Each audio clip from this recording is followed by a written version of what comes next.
What's up, guys? It's the Real Slim Cheesy here, and oh my god, Delilah hype's at an all-time high right now. Super excited. Let's go. You know the vibes. And it's because we actually gained some more information on her, and we finally got to see like a really clear shot of what she looks like. Like we got to see at the end of the, Xrd story mode, right? That, we got to see her feet after Bedman's sacrifice. And then at the end of the Arc Revo America, where they showed off a bit of it, we got to see a quick glance of like a little side shot of her. I was just hyped because we got to see like the arrow on her head, right? Confirm that she has an up arrow. That was like the one thing I think myself and a lot of people wanted, right? Is he had a down arrow, she had an up arrow, so that's cute. But again, finally we get like a full face shot of her. We also get a shot of her bed. So it does look very similar to Bedman's, and I saw some people be like, oh, it's Bedman's bed, but it does actually have a different crown, like a queen crown, right? Since she's Bedwoman. And what it could actually be is, since Bedman talked about, and we have this in the GG glossy, right, that Bedman has a 8th generation reinforced high density bed frame, which was specially made so that, it could take the stress of the missions I was going on to like fight people, right? Made under the Sanctus Populi, meaning that it was probably ordered by Aerials to be made, and it makes sense that they have since the 8th generation, 7 generations before it, so it's probably one of those, and would make sense why it's breaking down so much and maybe can't take as much stress in battle, right? But again, we're here to talk about Delilah, not Bedman. We'll get into him a bit because of course he's very important. But yeah, a quick background on her, just kind of the basic stuff everybody I feel knows about her, right? She's Bedman's little sister. She shares a similar condition to him, where due to the overwhelming thought process, she can only really communicate through dreams. Well, could only communicate through dreams, right? But actually, in the Xrd story mode, we actually do get a lot of information about her. So let's go over that, right? And the first thing we actually get is in chapter 2. And well, I'll like link everything in description, don't you worry. I probably won't show it on screen just because it's in Japanese. It is what it is, right? But essentially, right, like ArcSys posted this, so like I said, links in the description, timestamps and everything, so if you want to check them out yourself, you can. But the first thing that we see is Bedman is talking to Aerials for the second time in the story, and he's very excited that the plan's finally coming together, that he's actually getting to fight very powerful people. He's like, Soul's like the perfect protagonist for this, right? But Aerials points out, seeing him like smile and everything, that his smile, it looks like he doesn't have a care in the world, and it reminded Aerials of his sister Delilah. And Bedman actually like turns to her quite pissed, and like she asks like, was that inappropriate of me? And he kind of just shrugs it off, surprised that she even cares about Delilah, right? And again, that was our first name drop of her, so that was cool. But Aerials then notes that she cares because it's the driving force behind Bedman, and it's why he's pushing to help her make a perfect world. And our next mention of her is in chapter 3, and it goes a bit more into their relationship and their condition, where Bedman states that Delilah and I were born with this curse. As a result, since the day I was born, I've never had any friends in the real world or in dreams. While this mainly refers to himself, of course, it does give us a good glimpse into him and his sister's life thus far, and how they've lived most of their lives, right? It's only been them in the dream world together. We know how hard Bedman worked to get her out of the dream world, and how angry Delilah is that he's dead. And given that most of their lives they're all they had, right? It makes sense, and it really makes you feel for them. And when one person is your entire world, not by choice, sadly, by force, it does make a lot of sense why they're so dedicated and love each other so much. And it really makes you feel for them at the end of the day. Bedman then, much later, in Revelator, actually, chapter 6, while having a conversation with Axel, who just, appeared in his dream, because, Axel just does that sometimes, right? He states to Axel that, you see, I want to see my sister. She and I, we were too intelligent. Our brains could not keep up, which is why I had to find solace inside dreams. That's where I encountered the universal will and gained the ability to intervene with events in the present world. But my sister, Delilah, she's still wandering the dream world, unsure of how our mother even looks. She's never felt the warmth of another human, so who is going to embrace her? Bedman's finally gotten to experience the real world at this point. People, and even friends, right? Which is a little tragic in the end, right? Given that the universal will, the only person that he really trusted and considered probably a friend, ended up betraying him, right? But he wants to get Delilah out so she can experience this stuff for herself. And it's interesting how the universal will helped to get him out of the dreams, as we see in like his GG glossary, which this also kind of backs it up a little bit, that she was actually the one who helped to pull him out. But even still, because we know, like we just stated, the universal will knows Delilah and has met her, so how come she couldn't get her out? Is Delilah's condition worse? Does Delilah just not know how to utilize, her dreamlike powers as well as Bedman, or control her intellect as well? I don't know. We'll have to see for sure. And again, we actually do see Ariel's in the Strive story mode go into Happy Chaos's dreams, so this is a power that we do get to see her utilize, so definitely cool if you were curious about that. But yeah. And after this though, Axel actually pokes at him a bit, shocked that, he's willing to do so much and hurt so many people just for his little sister. But of course we know a little bit more why, but he didn't at the point. But Bedman then bluntly says to Axel, "The only world I'm after is one with my sister." And he's willing to put in as much work and effort as needed to bring his sister into this world. And it makes you realize, that truly, sadly, the short life that he had in the real world was a tragic one. The truth of the real world is, at the end of the day, you can't always trust people.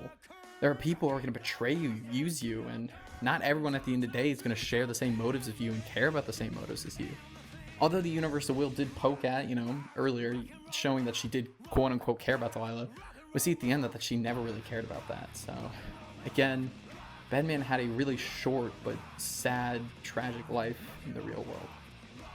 And, again, as his last dying act of life, after being killed by, Venom and Robo-Kai, he created a miracle to bring Delilah into the real world, where we see her finally again in the real world, standing over the remains of her dead brother.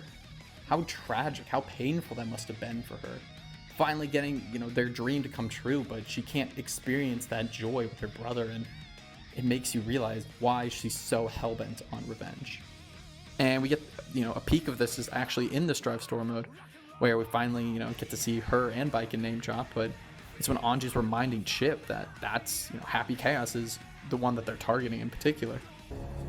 And he's the target of Baiken and Delilah's ire. Ire means hate, by the way. I had to look that up the first time I heard that. I'm not gonna lie, a little embarrassing, but if you're curious, I'll just state that. But the reason that she's angry at that man, Happy Chaos, the original, right, compared to Ariel's or the Universal Will, is because Happy Chaos was actually the one who made the Universal Will, right? He was also inside of her, and was the reason for her being so psychopathic, right? When Happy Chaos was finally ripped out of her, she began insanity. But we do know that Delilah is very smart. She's very giga-brained. She's probably able to, put the pieces together and realize who is really pulling the strings and who's really to blame behind her brother's death. I'm sure, of course, she is quite angry at Ariel's as well for betraying her brother. Probably also Venom and Robo-Kai, since they are the actual ones who kind of killed her brother. But, again, realizing how smart she is, she probably put the pieces together, as I just said, and realized that Happy Chaos is the one at the end of the day who really caused this all to happen. And, yeah, that's all we really got in Strive originally, right, about her. Like, there was a bit in her GG glossary that was really just kind of enforcing some stuff that we already knew about her, right? And it was from, like, Xrd. It wasn't anything new, but luckily DLC is a thing, and with the addition of Happy Chaos and Baiken, we actually got to learn a lot of stuff about her role she might play, and information that we might know. So for Happy Chaos in particular, which, by the way, I did a full breakdown of his arcade, it is super interesting, so be sure to check that out if you're interested in that. But anyways, he talks about Bedman, actually, and how impressed Happy Chaos was, with Bedman. You know what demi-humans are, right? Vampires, werewolves, that sort of thing. Well, if you thought gears were neat, get a load of this. Demi-humans transcend genetics, physics, and even time itself. But plainly, their very existence is essentially a bug in our world's programming. Unlike you and me, they don't have IDs. They're the same existences across independent segments. Did you know there was a guy named Bedman who managed to delete his own ID and became a multi-dimensional being? as he mentions, Bedman actually became a demi-human, and he did this by deleting his own universal ID, which for one would explain how he's so powerful, right? Like, the only other demi-humans we've seen so far are Slayer and now Nagoriyuki. But this also, more importantly in my opinion, explains how he was planning to bring everybody back to life that he killed in Xrd. Remember, he stated almost like 2 or 3 times that how he's, after he killed somebody, he say like, okay, we're good, I remember their ID. And everybody has their own universal ID unless they are a demi-human, or they just don't have an ID, right? And since the universal will, again, helped get him out, maybe she either showed him how to delete his own ID, or like helped him do it, right? And maybe Delilah wasn't capable of doing this by herself, hence why she couldn't get out of the dreamlike world with him. And how Chaos knew about Bedman and all this, right, is because he was inside Ariel's, and we saw that, Happy Chaos got ripped out of Ariel's by Eno, and, she actually put him in herself because she wanted to understand humanity, and it actually ended up making her crazy and more evil than she was. And once he was ripped out of her, she's now become sane, and we see, again, when she goes into Happy Chaos's dream, that she almost regrets her actions. And I'm saying this not to ramble and get off topic, even though it is a little bit, right? But it's because if Delilah realized this, it would make sense why she's again blaming Happy Chaos over Ariel's. While Happy Chaos didn't force her to do anything, if Happy Chaos was the one inside of her making her do all this stuff, making her crazy, she might realize, like, damn, Ariel's, while yes, I'm pissed at her, she's not the real culprit here. It's Happy Chaos, right? And yeah, that's what we get in kind of the pieces we can put together through the Happy Chaos arcade. But with Baiken being teased and everything throughout her life cycles thus far, we've actually got a lot more information on Delilah. Of course, we know that Baiken also blames Chaos for killing all of her friends and family. Baiken and Delilah also have actually formed, from what we've seen, quite the relationship. The first nod at this was in actually the Baiken teaser all the way back, when she states in that, looking at you, it's like I'm being tailed by a self I thought I left behind. But don't worry, Delilah, I'll be fine. And looking into Baiken's past, she was also very hell-bent on finding and killing that man, and let her revenge consume her life. Anji and others in her life seem to have helped calm her down a bit, of course, but Delilah seems to be the final push for her. In the Baiken trailer as well, while there are several lines that could be referring to Delilah, all of them except one, which I'll talk about here in a second, are either like win quotes from her arcade or something, right? But the only one that isn't is... In the end, she believed in herself. I'll be honest though, I have no clue if she's saying myself, She believed in herself. or if she's saying herself. She believed in herself. but regardless, of course, she's found a connection with Delilah that goes pretty deep. In the Baiken arcade mode as well, we get to see even more of how Delilah's changed Baiken's life. Oh, like you're perfect. Damn straight. But one day I just started seeing it. When I started living with that girl, that is. This isn't some kind of sickness. It's probably enlightenment. Thanks to seeing Delilah and seeing like almost a past version of herself, right? She's finally been able to move on. And now she's trying to do the same to, help people move on, not only for Delilah, but also specifically in this arcade, Nagoriyuki, and realistically, probably anybody that needs help getting past a hurdle in their life.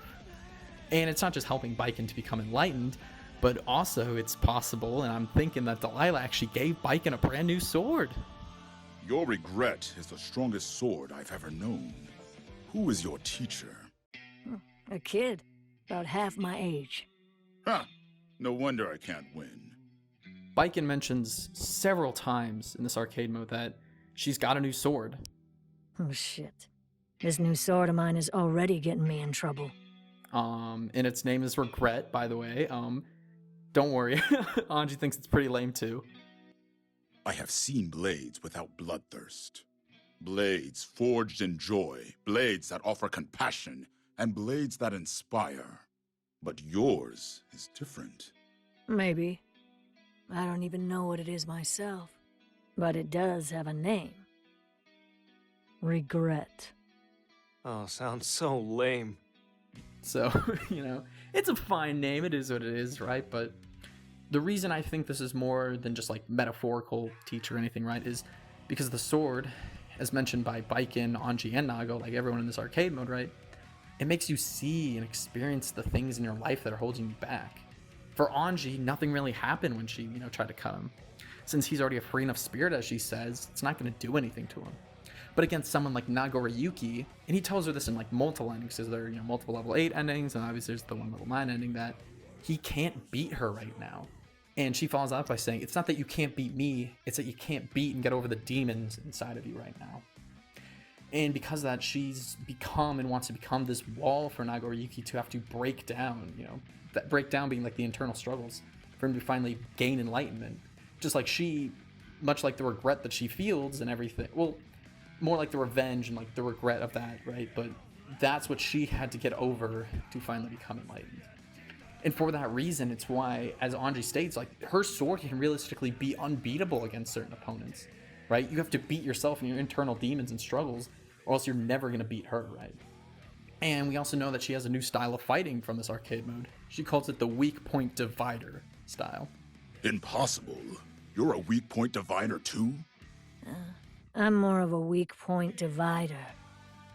Which is similar actually to Nagoriyuki's special way of fighting, where he utilizes his eyes that you can see weak points, where he calls that the weak point diviner. So both are styles meant to expose opponents' weaknesses. Nago's again is supposed to literally be able to see an opponent's weaknesses, but hers is to show the opponent's weakness and make sure that they have to defeat that first, right? And so yeah, again, this is why I'm thinking Delilah made this sword for Baiken. Told her, a bit of how to use the sword, and now Baiken's trying to use this sword, Regret, to help other people. And again, specifically Nagoriyuki in this arcade mode, and maybe we'll see in this new story mode or in the future story modes that Baiken actually does, use it to help Nagoriyuki overcome the demons inside of him. Anyways though, enough on Baiken. I love Baiken, right? She's dope. I'm glad to see their connection. We're here to talk about her today because we got some new information on Delilah, right? And in the article posted today, I'll link that in the description too if you're curious about that or haven't seen that yet, but it states some things we already knew about her, right? First thing is that Delilah is a young girl who has awoken from a long slumber. Of course, Bedman woke her up with the miracle, so cool. Glad to see that. Then it states, she lived within a dream since her birth due to her unique condition caused by her brain's inability to withstand her exceptional intellect and abilities. Again, similar to Bedman, it's stuff we already knew about her. Just finally nice to have it like said and confirmed and put into these words though, so that's cool. But some of the more interesting stuff, of course, as she's only just woken up, she doesn't have a solid grasp on common sense and social skills. Which, this is fun, right? Because this will make her a very fun and interesting character for sure. She only lived in dreams, only knew Bedman, and oh yeah, but by the way, I guess I should note this, we don't know Bedman's real name, so hopefully she tells us that, right? Because Bedman's just an alias given to him by the people in the real world, since he never told them his name because he was always asleep. But that's a little thing I'd like to see. But anyways, since she only lived in dreams, only knew Bedman, it makes sense that she doesn't really have a solid grasp and understanding of the real world. So it would be fun to see what sort of mischief and scandals will happen due to these, not fully understanding social norms and stuff, right? But the final thing that is stated is her one and only motive is to get revenge for her brother's life. And again, this plays into Baiken being concerned that she's going down, a road filled with only revenge, right? It might be why Baiken feels it's so necessary that she in particular takes care of Delilah and helps her see the light. Again, living such a similar life and seeing how it can destroy one's life. But that's about it though, right? We do get some cool photos too, right? Well, first off, of course, in the teaser a while ago, we got a cool side headshot, dope. We gotta talk about that a bit, but then today we get to see a full-on shot of her, so looking dope as hell. We also get to see her bed, where it appears that it's operating by itself, or possibly she's controlling it telepathically. That definitely wouldn't be shocking if she could control it telepathically, right? But is what it is. We'll have to see on that. And one thing I wanted to note as well about her design, which I've seen some people talk about and are confused about, is her screws. Even though, because she's not attached to a bed like Bedman, so why does she need screws? And my guess and hypothesis of this is, the reason I think this makes sense, and I'm glad that they're there, is it shows that there was an effort made to try to get Delilah out of the dream world before this by Bedman and Ariel's, right? Sadly, she wasn't able to awaken, but again, it would explain that, you know, they woke up Bedman through the same method, right? They were able to find a way of him, I don't know, deleting his own universal ID or something to, while he's still asleep, be able to interact with the real world while asleep. So they probably tried to do a similar process to Delilah, probably screwed her to a bed, again, tried all the same stuff, and it just didn't work. But again, she was probably screwed to a bed at one point, and yeah, she's just got those in. But again, I do like that detail, because again, it shows that there was still an effort beforehand to wake her up. And again, we know that the Universal Will, like, you know, created the ordered the creation of the high density beds, so maybe we'll get to see more. Maybe this one breaks down. Maybe there's like the 9th generation bed frame that we're gonna go find, and then she's gonna get, right? So again, I just find that whole little thing silly. But yeah, that's pretty much everything that we know about Delilah this far. Hope you all enjoyed this and learned something from this, and are more hyped as ever then for Delilah.